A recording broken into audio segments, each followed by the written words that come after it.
Reliance industries ने financial year 2022 से 23 की पहली तिमाही के नतीजे घोषित कर दिए हैं।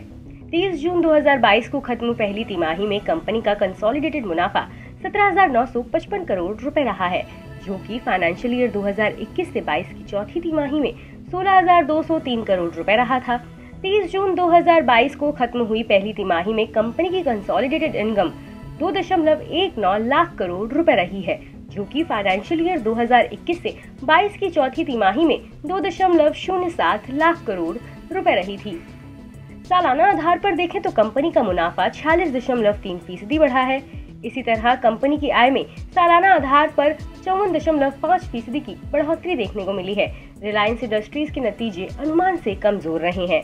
एनालिस्ट का अनुमान था कि पहली तिमाही में कंपनी का मुनाफा 25,238.8 करोड़ रुपए रह सकता है, जबकि आय के 2.4 लाख करोड़ रुपए पर रहने का अनुमान किया था।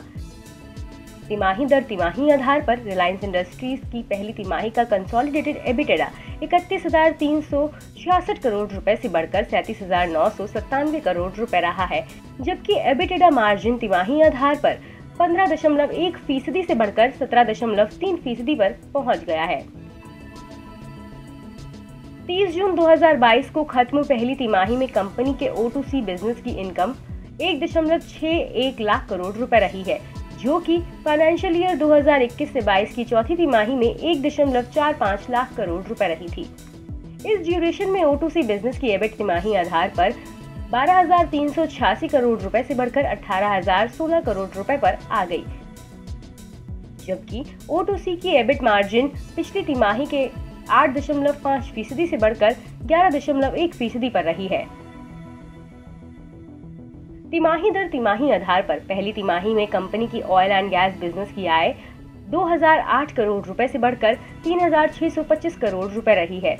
इसी तरह ऑयल एंड गैस बिजनेस की एबिट तिमाही आधार पर 946 करोड़ रुपए से बढ़कर 2,089 करोड़ रुपए पहुंच गई है। वहीं ऑयल एंड गैस बिजनेस की एबिट मार्जिन पिछली तिमाही के 47% से बढ़कर 58% पर आ गई है। पहली तिमाही में जियो का कंसोलिडेटेड मुनाफा 4,335 करोड़ रुपए पर रहा है, जो कि फाइनेंशियल ईयर 2021 से 22 की चौथी तिमाही में 4,173 करोड़ रुपए पर रहा था। वहीं फाइनेंशियल ईयर 2021 से 22 की पहली तिमाही में ये 3,501 करोड़ रुपए पर रहा था। प्रतिशत के हिसाब से देखें तो फाइनेंशियल ईयर 2022 से 23 की पहली तिमाही में कंपनी के मुनाफे में तिमाही आधार पर 3.9% की बढ़त देखने को मिली है। वहीं सालाना आधार पर इसमें 23.8% की बढ़त रही है। पहली तिमाही में रिलायंस जियो की कंसोलिडेटेड आय 21,873 करोड़ रुपए पर रही है, जो कि फाइनेंशियल ईयर 2021 से 22 की चौथी तिमाही में 20,901 करोड़ रुपए पर रही थी, जबकि फाइनेंशियल ईयर 2021 से 22 की पहली तिमाही में कंपनी की आय 17,994 करोड़ रुपए पर रही थी। कंपनी की आय में तिमाही आधार पर 4.7% और सालाना आधार पर 21.6% की ग्रोथ देखने को मिली है। पहली तिमाही में कंपनी की आय में हुई बढ़त में ARPU और सब्सक्राइबर बेस में बढ़ोतरी का योगदान रहा है। 30 जून तक रिलायंस जियो का कुल सब्सक्राइबर बेस 41.99 करोड़ था। पहली तिमाही में रिलायंस जियो का ARPU 175.7 रुपए रहा है। इस अवधि में कंपनी का डेटा ट्रैफिक 27.2% बढ़कर 2590 करोड़ GB रहा है। फाइनेंशियल ईयर 2022 से 23 की पहली तिमाही में रिलायंस जियो का कंसोलिडेटेड एबिटेडा 10,964 करोड़ रुपए रहा है, जो फाइनेंशियल ईयर 2021 से 22 की चौथी तिमाही में 10,510 करोड़ रुपए पर रहा था।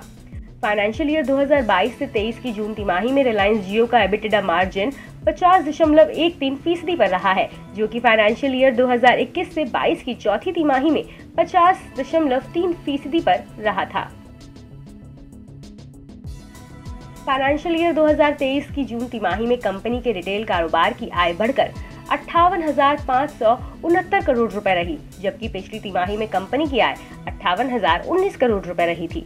सालाना आधार पर कंपनी का कंसोलिडेटेड मुनाफा 114.2% बढ़कर 2,061 करोड़ रुपए रहा। वहीं सालाना आधार पर कंपनी की कंसोलिडेटेड इनकम 51.9% बढ़कर 58,554 करोड़ रुपए रही।